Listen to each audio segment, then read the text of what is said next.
Join me as I dive into the heart of the struggle and challenge myself to unite with fellow Americans from all walks of life to tackle racism and stand up against billionaire elites.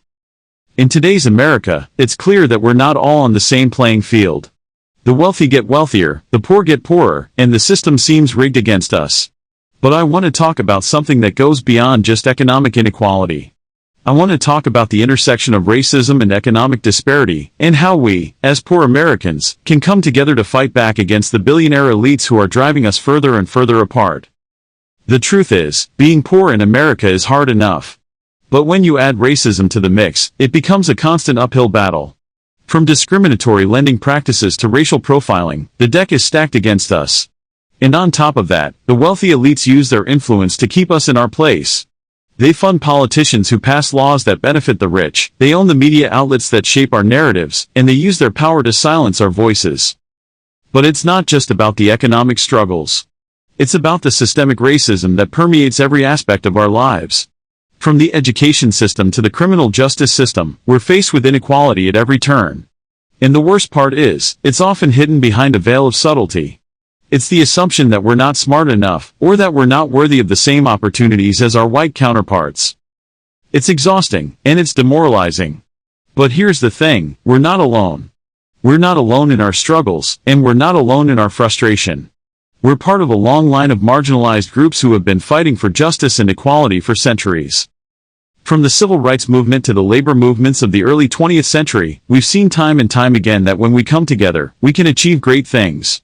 We can challenge the status quo, and we can create real change. And it's not just about black and white, it's not just about rich and poor. It's about recognizing that our struggles are interconnected, and that by uniting against our common enemies, we can create a better future for all of us. Take the example of the Black Lives Matter movement. What started as a response to police brutality and systemic racism has grown into a global movement for justice and equality. It's a movement that recognizes that racism and economic disparity are two sides of the same coin, and that by fighting against one, we're fighting against the other. Or take the example of the Fight for $15 movement. What started as a local campaign for higher wages has grown into a national movement for economic justice. It's a movement that recognizes that a living wage is a human right, and that by fighting for fair pay, we're fighting against the billionaire elites who would prefer to keep us in poverty. These movements show us that change is possible. They show us that when we come together, we can challenge the powers that be, and we can create a better world for ourselves and our children. One recent example that stands out to me is the protest movement in Ferguson, Missouri. In the wake of Michael Brown's murder, the community came together to demand justice and accountability. They faced tear gas, rubber bullets, and militarized police, but they refused to back down. And in the end, they achieved real change. They achieved reforms to the criminal justice system, and they sparked a national conversation about racism and police brutality. So what can we learn from these movements? We can learn that unity is power. We can learn that by recognizing our common struggles, we can create a movement that's bigger than any one of us.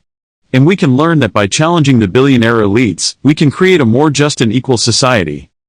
In conclusion, the struggle against racism and economic disparity is a long and difficult one. But I believe that by uniting with fellow Americans from all walks of life, we can create real change. We can challenge the status quo, and we can create a better future for ourselves and our children. Thanks for watching, and don't forget to share your thoughts on the topic in the comments below. And if you want to learn more about social movements and their impacts, check out my video on the power of collective action. A very racist situation just happened to me, right here in Buckhead. Yeah, the Buckhead area of Atlanta, this woman's friend tells her, this place Woody's has an amazing veggie cheesesteak, you should try it out. So she goes in and orders one, and when she places her order, something happens. I placed my order. What is your name? I said, Darlene. This joker put Darky, D-A-R-K-Y. And I'm going to show you. He put Darky for my name, and I saw it because, you know, I paid like through my phone on the, so it came up on the thing, Darky. I'm like, why would you call me Darky? Don't worry about it. Don't worry about it. I know your name is Darlene. I said, so why didn't you put Darlene? Why did you put Darky? And he was like, don't worry about it. That's just for me. I'm like, but I don't want to be called darky, so cancel my order and give me my money back. He says, I'm not doing that. I don't give money back. I don't give refunds. Look at this. Look at that.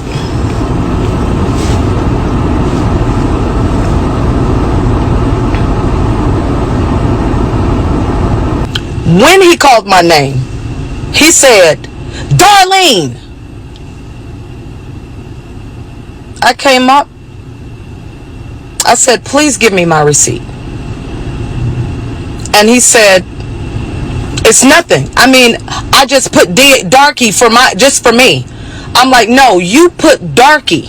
And I'm a black woman. That is extremely insensitive. And I asked you to change it. And you told me you wouldn't change it. I asked you to give me my money back because I don't even want the food. You said you don't give refunds. I said, had you been a little bit apologetic, had you shown a little bit of humanity in this, I wouldn't do what I'm about to do. But you got the right one, baby. You got the right one. I'm very sick of racism in this society. I'm sick of it, and I'm not going to allow this to go. Yeah, that's just for me. Don't worry about that. Don't worry about that. That's some interesting information up there that I'm sure some people might want to use for things.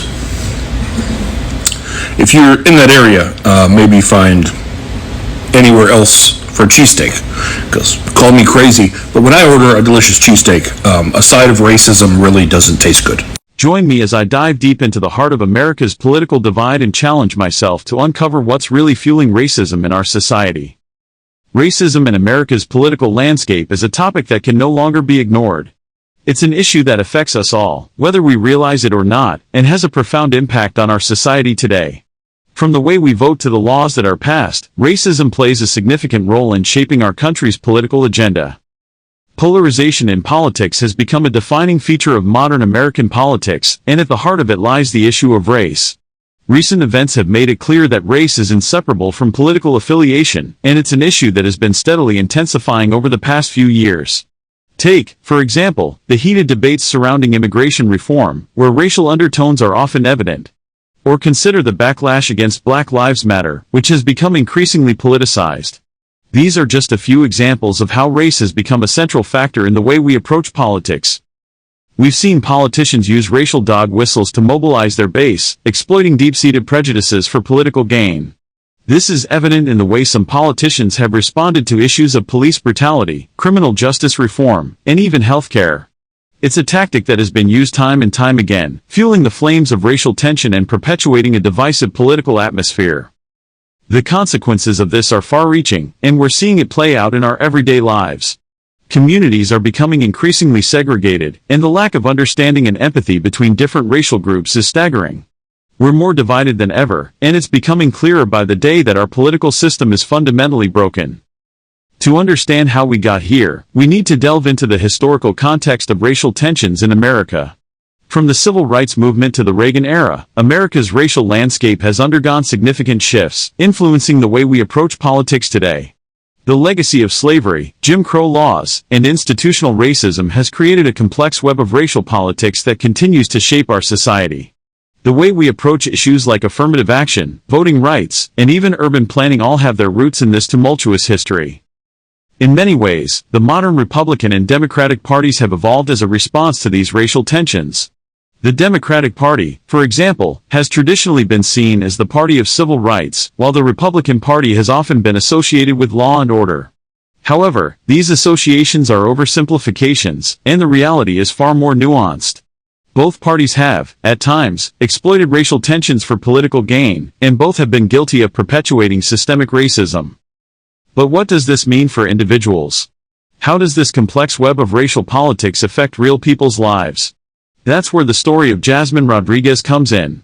Jasmine grew up in a predominantly African-American neighborhood in south-central Los Angeles. She remembers the sound of helicopters overhead, the smell of tear gas in the air, and the feeling of constant surveillance. For Jasmine, racism wasn't just an abstract concept, it was a lived reality. Her testimony highlights the personal impact of political racism, and it's a story that needs to be heard. Jasmine's story is just one example of how systemic racism affects people from all walks of life. It's a reminder that racism isn't just about individual prejudices, it's about the way our institutions, our laws, and our political systems perpetuate inequality. And it's a call to action, a reminder that we need to do better. So, what have we learned today? We've seen how racism is intertwined with the growing polarization in politics, how it's become a central factor in the way we approach political issues. We've explored the historical context of racial tensions in America and examined how they've influenced modern political ideologies. And we've seen the personal impact of political racism through Jasmine's powerful story. If you're as passionate about this issue as I am, I want to hear from you. Share your thoughts in the comments below. How do you think we can address racism in our political system? What steps can we take to create a more equitable society? And don't forget to check out our next video, where we'll be diving deeper into the intersection of race and politics,